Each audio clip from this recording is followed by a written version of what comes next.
voltamos para o nosso segundo bloco. O tema aí é a distinção entre Estado, governo e administração pública. Lembramos que no último bloco nós analisamos a questão aí da teoria geral do Estado, um resumo da teoria geral do Estado. Comigo na tela nós paramos no esquema mais ou menos assim. Então, só relembrando, a convivência dos indivíduos em coletividade aqui deu origem a esse tal pacto ou contrato social, e isso fez nascer um poder invisível que a gente passou a denominar de Estado. O Estado é uma ideia de poder fictício e está sob comando do governo, que atua concretamente, se manifesta concretamente pela estrutura da administração, sempre para realizar o interesse o quê? Coletivo do Estado. Então, comigo, essa é a estrutura básica aí que resume o que seria a teoria geral do Estado aí. Muito bem. Eu queria que você fizesse uma pausa rapidinho, pegasse a sua Constituição. Por que eu não vou colocar aqui? Para você desenvolver o hábito de ler a Constituição. Então pegue a sua Constituição, que é a sua lei fundamental, acostumar sempre a estudar com a sua Constituição ao lado. Concursando sem Constituição é um risco, é praticamente um suicídio quando vai fazer prova. Beleza? Lá na sua Constituição, a gente está acostumado a dizer o seguinte, que a Constituição é a lei fundamental, é a Carta Magna. Bom, mas olha a ideia. Aqui na tela a gente vê o que colocou ordem e funcionamento harmônico à convivência coletiva foi a ideia de Estado. Está aqui a ideia de Estado.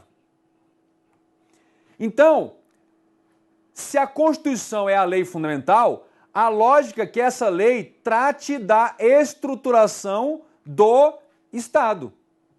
Então, a CF ela vai tratar basicamente da estruturação aí do Estado, das relações de poder. Então, se você pegar a sua Constituição, se ela é a lei fundamental e deve tratar daquilo que é a estrutura essencial para convivermos harmonicamente em coletividade, o que acontece? Essa Constituição, no seu próprio artigo 1º, vai tratar do Estado. Pega a sua Constituição aí, dê uma olhada no artigo 1º. Ele já abre dizendo assim, ó, a República Federativa do Brasil. O que é? É o nome do Estado, é o nome do nosso Estado, a República Federativa do Brasil. Aí ele continua, formado pela união de estados, municípios e Distrito Federal. Beleza, como é que se forma, se compõe o Estado, que no nosso caso é um Estado federado, uma federação. Aí ele continua aí no artigo 1º, ele diz, aí da sua Constituição, ele diz, o Estado, que é a República Federativa do Brasil, constitui-se em Estado democrático de direito. Aí tem como fundamentos, aí vem soberania, cidadania, dignidade da pessoa humana, muito bem. O parágrafo único desse artigo 1º do caput é tão importante e fundamental quanto o próprio caput, o que nós lemos aí do artigo 1º. O que diz, em resumo, o parágrafo único do artigo 1º? Comigo na tela e acompanhando aí na sua Constituição em paralelo. Todo poder emana vem do povo. Então, esse esquema aqui eu não inventei, ele é baseado na Constituição. Todo poder emana do povo. Mas é o povo que exerce diretamente esse poder? Não. Esse poder é exercido pelos representantes eleitos. Forma que é a estrutura de governo. E se você for lá no artigo 37 da CF, você vai encontrar a estrutura de atuação do Estado, que é a estrutura administrativa aí do Estado. Tudo bem? Então, o governo exerce o poder político do Estado e a administração exerce o poder administrativo. Exerce o poder administrativo. Essa estrutura, então, está baseada no artigo 1º da Constituição Federal.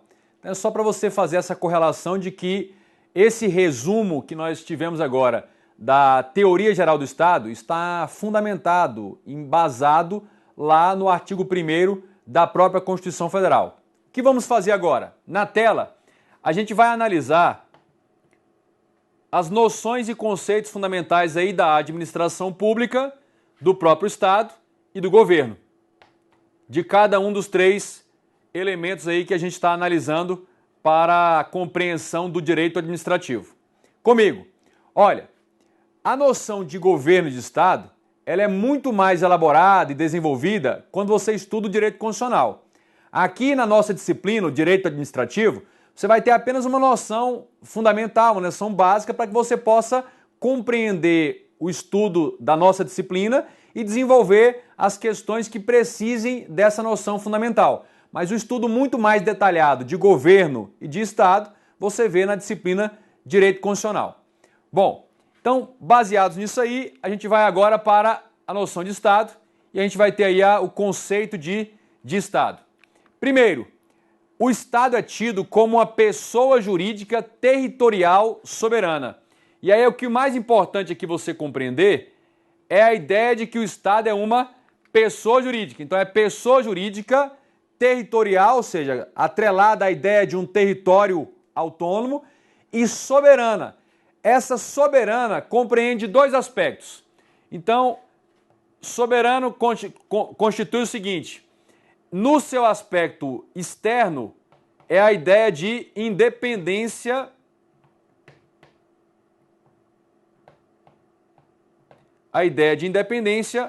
em relação a outros estados, a outros países. E internamente, ou seja, o Estado em relação aos cidadãos, aos indivíduos, internamente a soberania nos remete à ideia que é muito importante para o direito administrativo.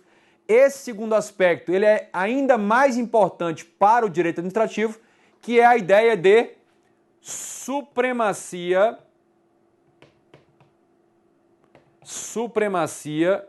geral do Estado.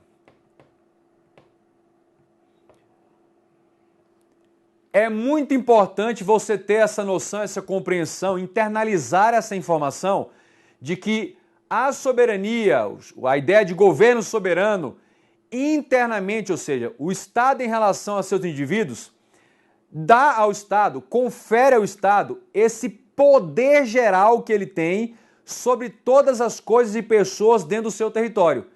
Esse poder geral que o Estado exerce sobre todas as coisas e pessoas dentro do seu território vem da soberania e é a tal supremacia geral do Estado. Nós vamos usar essa ideia em muitos aspectos dentro do direito administrativo. Então é importante você tomar nota e internalizar essa informação. Bom, então o Estado é essa ideia de pessoa jurídica. Neste momento é importante a gente ter uma concepção e você internalizar o que é preciso entender sempre que você ouvir ou ver a expressão pessoa jurídica. Então vamos aqui abrir uma tela para esclarecer esse aspecto. Nossa tela branca aqui, para eu mostrar o seguinte.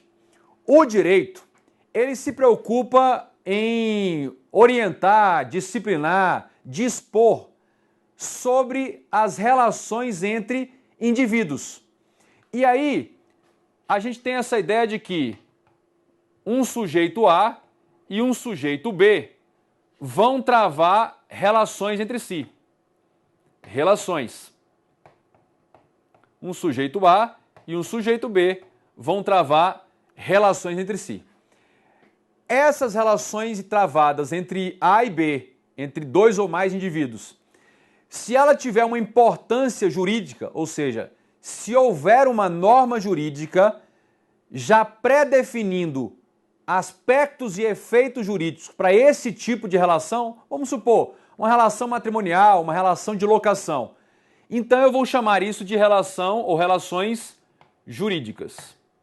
Jurídicas. Muito bem. O que acontece agora? Para que um indivíduo qualquer esteja numa das pontas das relações jurídicas, para ser um dos sujeitos que integram essa relação, é preciso ostentar a condição de sujeito de direito. Sujeito de direito. Então estamos montando aqui um esquema para você compreender essa ideia aí de pessoa jurídica, sujeito de direito. Então, tanto A quanto B, tanto o sujeito A quanto o sujeito B, só poderão estar travando essas relações jurídicas se ostentarem a condição jurídica de serem sujeitos de direitos. E ser sujeito de direito, nada mais é do que a aptidão jurídica. A aptidão jurídica para ser titular de direitos ou titular de obrigações. Então, para ter direitos, para adquirir direitos e contrair obrigações.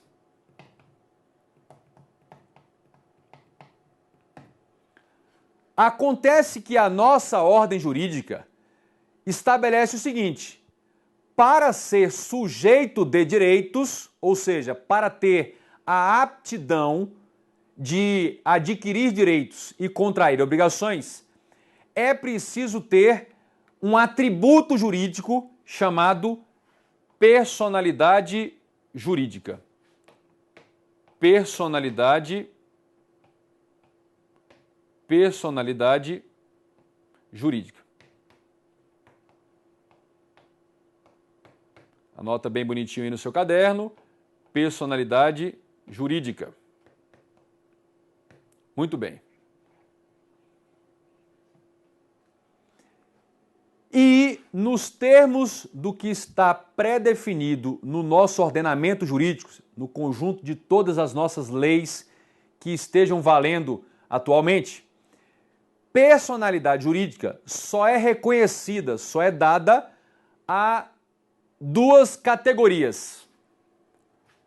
Quais são? As pessoas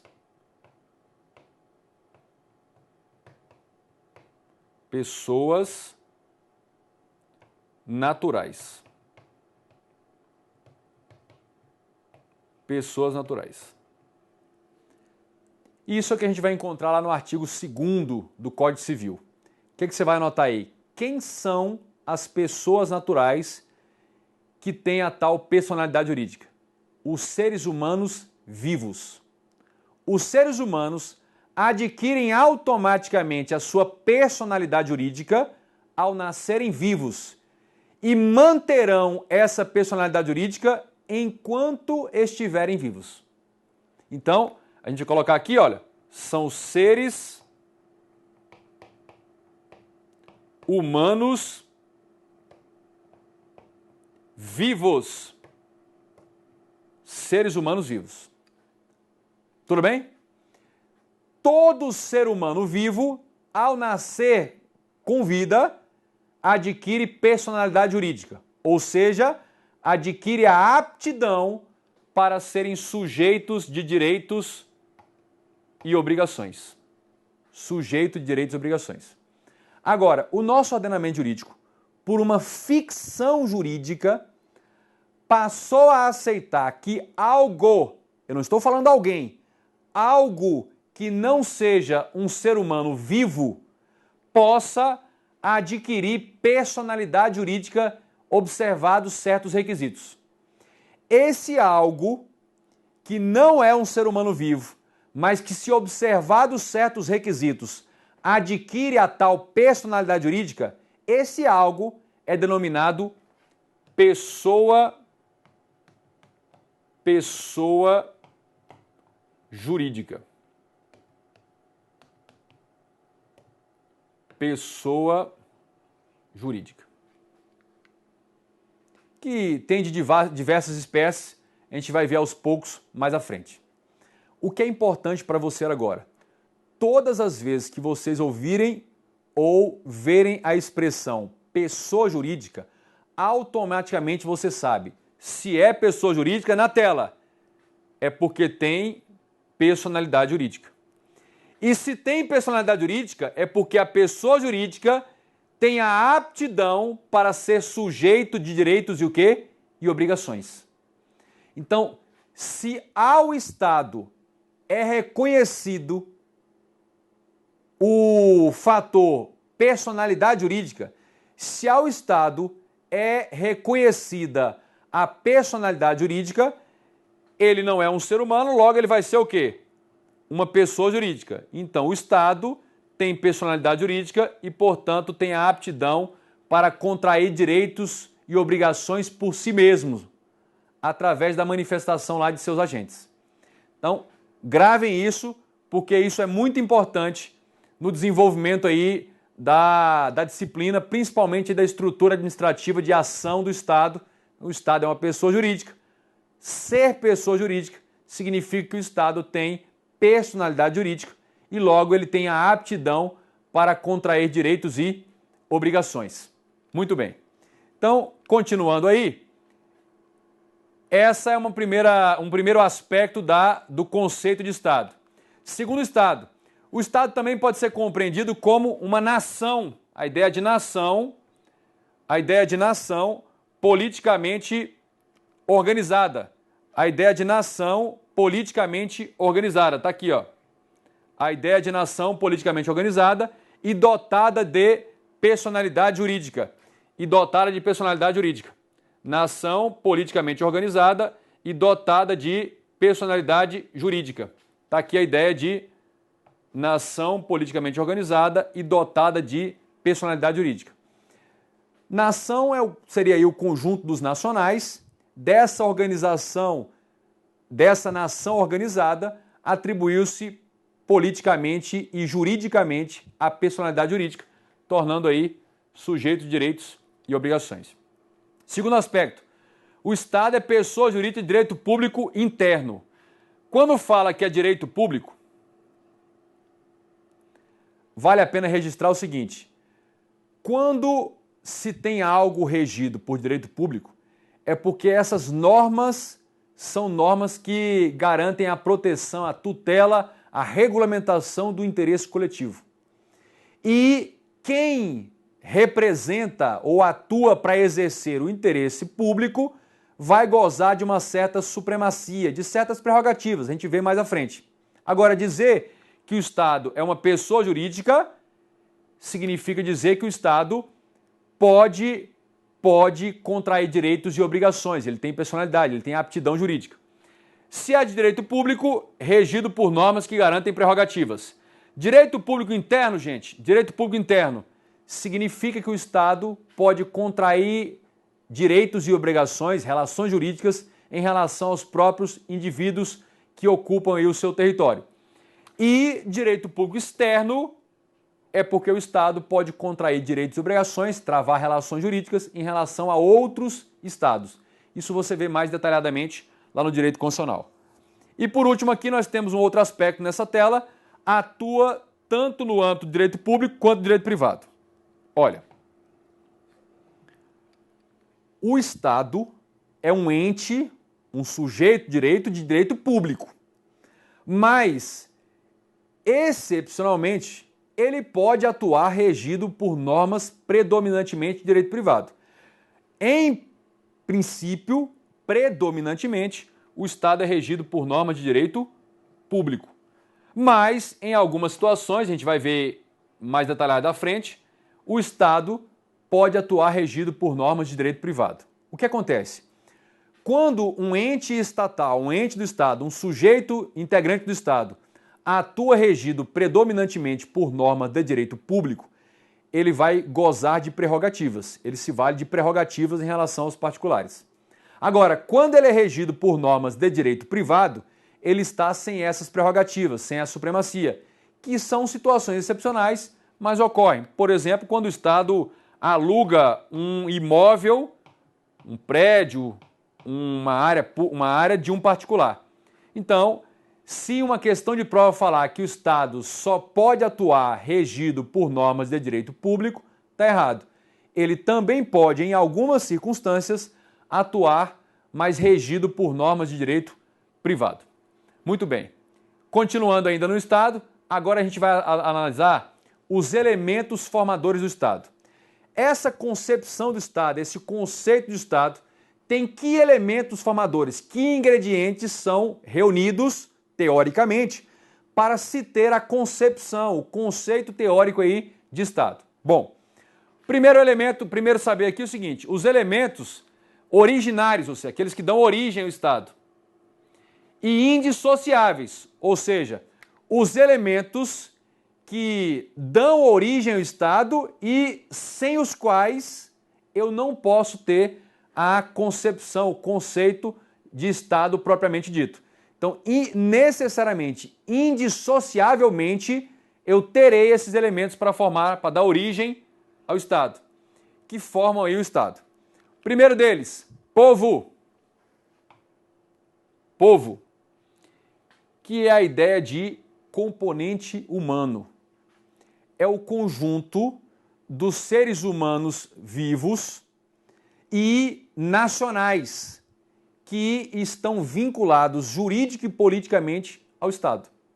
Então eu estou falando, povo, o conjunto dos seres humanos vivos que jurídica e politicamente estão ligados a estados na concepção de nacional, aí formando a ideia de nação. Então o povo não é a mera população que ocupe o território naquele momento.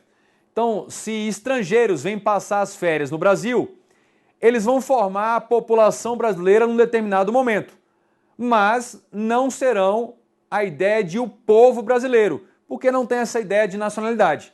Entretanto, brasileiros nacionais que estejam vivendo no momento no exterior, em outro país, ele integra essa ideia de povo brasileiro. Tanto é que, inclusive, podem votar para presidente da República, como votaram se estiverem habilitados.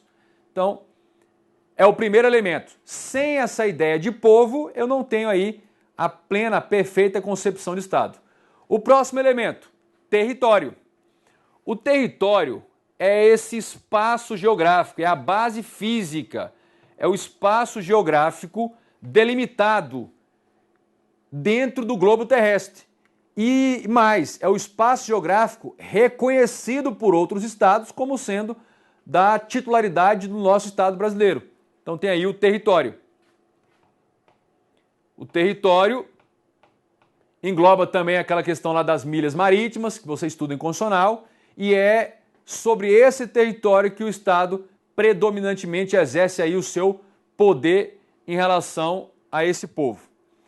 E terceiro, nós temos a ideia de governo soberano. Governo soberano, que é sinônimo de soberania.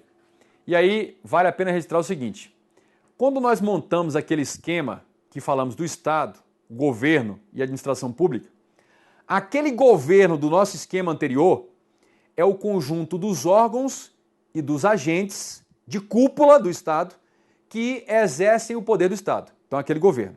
É só a expressão governo. Quando se fala governo soberano, aí é a ideia de soberania.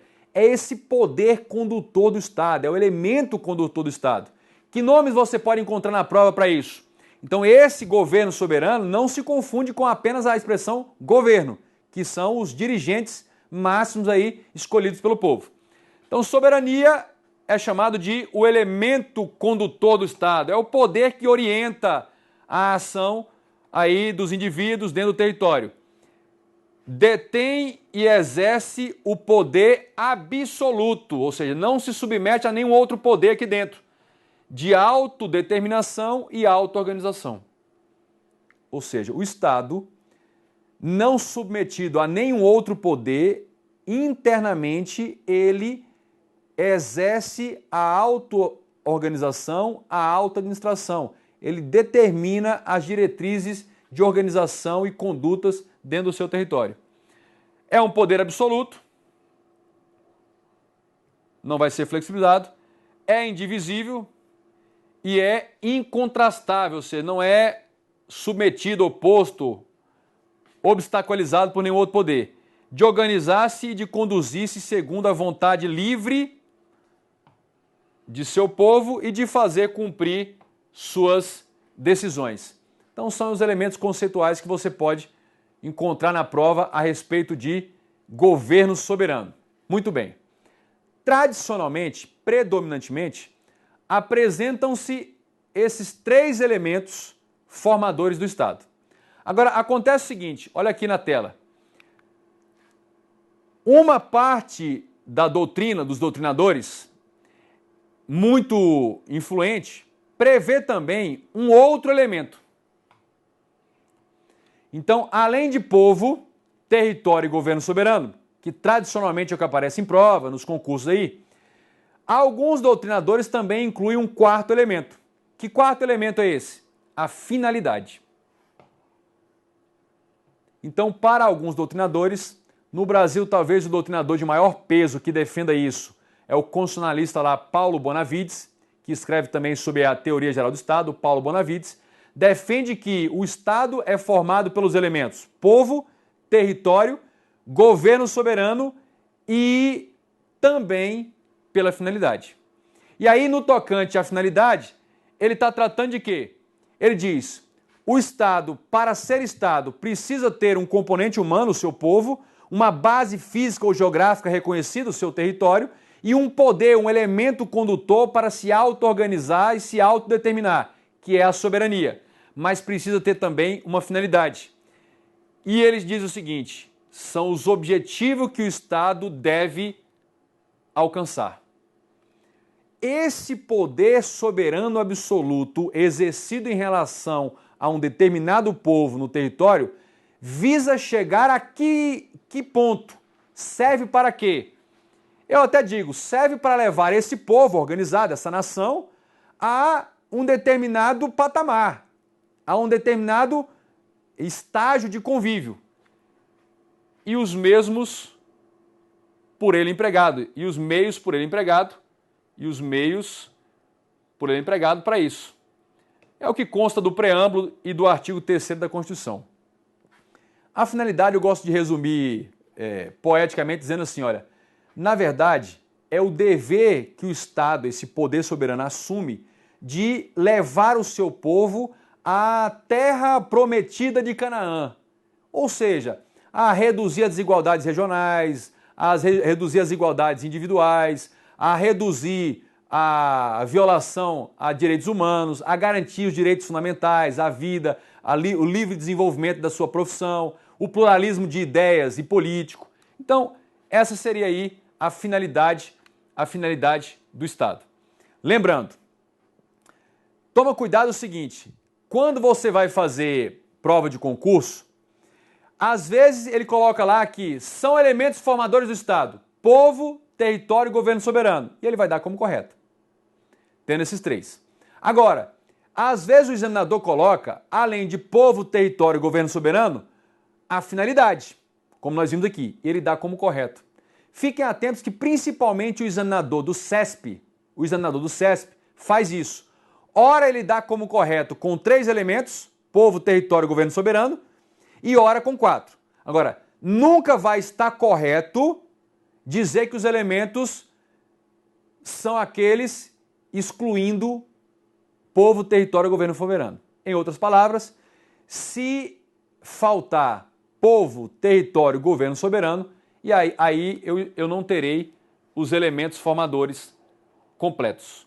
O que eu posso ter é a inclusão ou não de um 4º elemento, mas impreterivelmente eu terei de ter esses 3 elementos, povo, território e o governo soberano, também chamado soberania.